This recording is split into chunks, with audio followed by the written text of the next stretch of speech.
My neighbor kept throwing trash into my yard, until I taught her a lesson.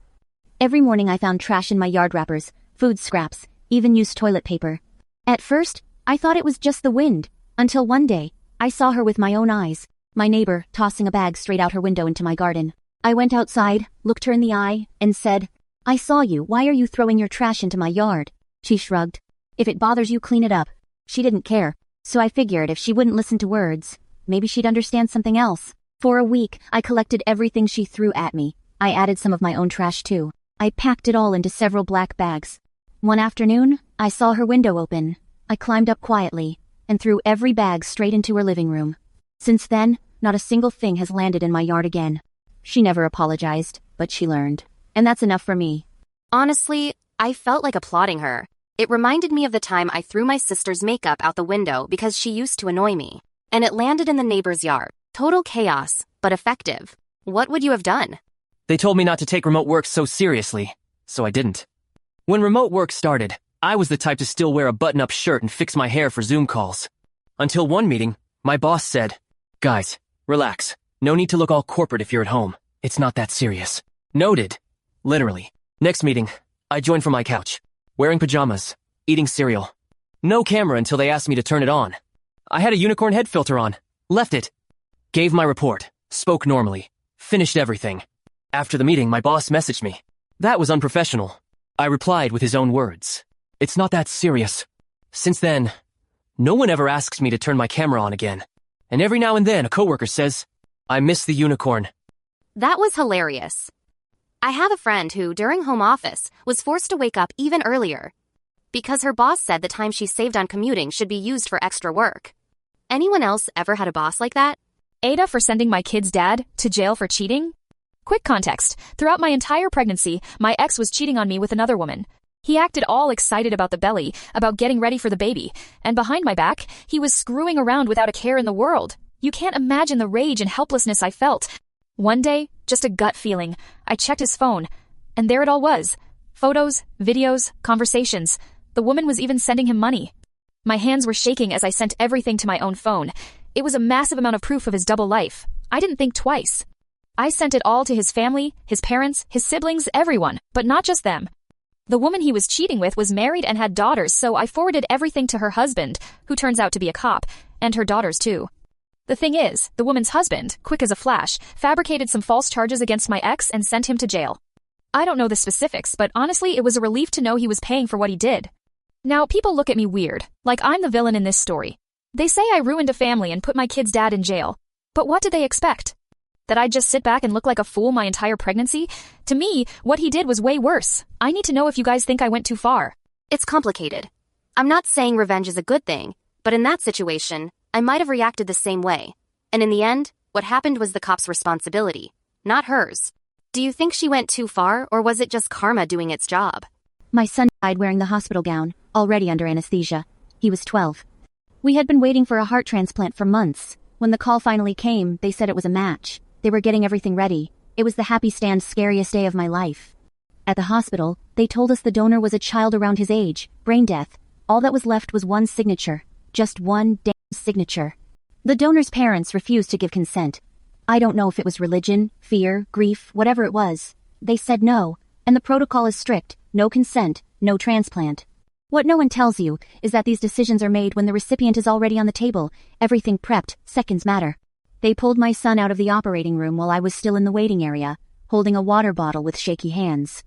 A nurse came out and told me, "There was an issue with the donation, we're going to wake him up." They couldn't stabilize him, he died that same night. I don't know what I would have done if I were in those parents' shoes. I don't want to hate them, I really don't, but I'd be lying if I said I didn't curse them with every part of me. And the worst part? This happens more often than people think. Many say they support organ donation, but when it's time to actually say yes, they back out. And when that happens, someone else dies. I'm not here for sympathy or likes. I just need this written somewhere. Because my son is gone because of a no that came too late. I had mixed feelings about whether or not I should share this story. But I decided it's an important topic that can spark conversation and maybe help someone going through a similar situation, whether they're on the donor's side or the recipient's. What I can say is that, in my case, it convinced me of the importance of organ donation, even through the pain. My sister hijacked my pregnancy announcement at my wedding. So I got even. I got married a few months ago, and honestly, I'm still upset about how things played out. My husband and I had been trying to get pregnant for a while, and just a few weeks before the wedding, we finally got the news we were expecting. We planned to share it at the reception, just a small, heartfelt moment during the toasts. Only my parents and my maid of honor knew. Then, not long after, my sister called me super excited she was pregnant too. I was genuinely happy for her. But then she said, "I think I'll announce it at your wedding." I gently asked her not to. I told her about our plans and how much it meant to us. She said she understood. No argument, just a, "Sure, no problem." Cut to the reception. Right after the toasts, she stands up, clinks her glass, and announces her pregnancy. Everyone cheered. The whole vibe shifted. My husband squeezed my hand and whispered, "Don't say anything now. It'll just look like we're trying to one-up her." So I didn't. I stayed quiet. Later, I brought it up. She said she couldn't hold it in and that I was being dramatic. It's not like anyone owns a day. My parents thought she crossed a line, but still told me to just let it go. I couldn't.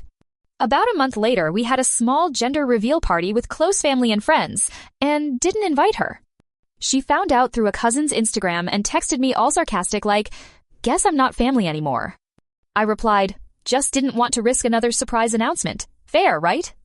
And then came the baby shower. I had cookies made that said things like, "Every story deserves its own spotlight." No names, no direct shade, just vibes. She saw them, didn't say a word, but her face said plenty. Now she's telling people I'm bitter and holding a grudge. Maybe I am. But I didn't ruin her wedding. She ruined mine. Let her sit with that for a bit. Also, my due date's a week before hers. I'm not saying I'll post my baby pics right as she's going into labor, but I'm also not saying I won't. I've seen so many stories with the same pattern. Family or friends who can't respect someone else's special day and always need to be the center of attention. That's why I honestly applaud what you did. Some people only understand when you set a clear, firm boundary. Am I the only one who thinks this way? Let me know in the comments. My boyfriend flirted with his ex right in front of me, and I was the one who apologized. I'm 17. Yesterday I got into another fight with my boyfriend. We were at a party and he started flirting with his ex, like obviously flirting. I told him to stop and he just said, "You're crazy, calm down." We kept arguing in the car. At one point he said, "If you don't like it, then get out." So I asked him to pull over. I got out. I stood there on the side of the road not even knowing what to do. Then he called a friend and said, "I'm free now, I'm coming over, let's go have fun." And yeah, I panicked. I thought, this is it, he's done with me. So I got back in the car. I told him I didn't want us to end like that. I said we should fix things. It's not the first time. I know this relationship is toxic. He's cheated on me 3 times that I know of. Every time I bring it up, he says, "Then let's just break up." And I'm the one who ends up freaking out. I'm the one who apologizes. Even though I know none of this is okay. Even though I know I deserve better. I just love him so much that I don't know how to let go. This story made me angry, even though I know it's more common than it seems. And it doesn't just happen to women, some men go through it too. Realizing something is wrong is already a huge step. What's left is finding the strength to walk away, and that's not easy. But no one should blame themselves or feel weak for not being able to do it right away. Do you think love justifies staying, even when it hurts? AITA for asking the guy I cheated with for rent money? I know this is going to sound bad, but I need to vent. I was seeing another guy while I still had a boyfriend. I got caught. My boyfriend left me and, obviously, refused to pay his part of the rent this month. So I went to the guy I was messing around with and asked if he could help out just until my tax refund came in. And he really had the nerve to say, "Your financial problems aren't my problem." Like, what? If it wasn't for him, I'd still have my boyfriend. I'd still have my stability. Now I'm stuck with all the bills and zero support. It's honestly sad how men today don't know how to step up when times get hard. Back then, even if it wasn't their fault, they'd at least try to help. Now, they just ghost you when it's not convenient anymore. Am I really wrong for thinking he should help a little? At least, I mean, you cheated on your boyfriend. The other guy was just using you? And now you want financial support as some kind of consolation prize? And here I was feeling bad for once, asking my boyfriend to lend me money for a television. I paid him back, okay? Yours is next level boldness. What do you all think? I got surgery to feel better, and my boyfriend rejected me for it. After years of insecurities, I decided to get surgery. I told my boyfriend everything, my plans, my fears, what I wanted to change. He never said anything that made me think he didn't support me. On the contrary, he hugged me and said, "If you're happy, I'm happy." 6 months of recovery passed. I started to feel like myself again. I wanted us to reconnect, to be intimate again. But he always had an excuse. He was tired, or maybe later. One night at a gathering, I overheard him talking to his friends. He said we'd been intimate for weeks. That he loved my new body. A lie. I confronted him right there. Without thinking, "You love it so much? Then why haven't you touched me?"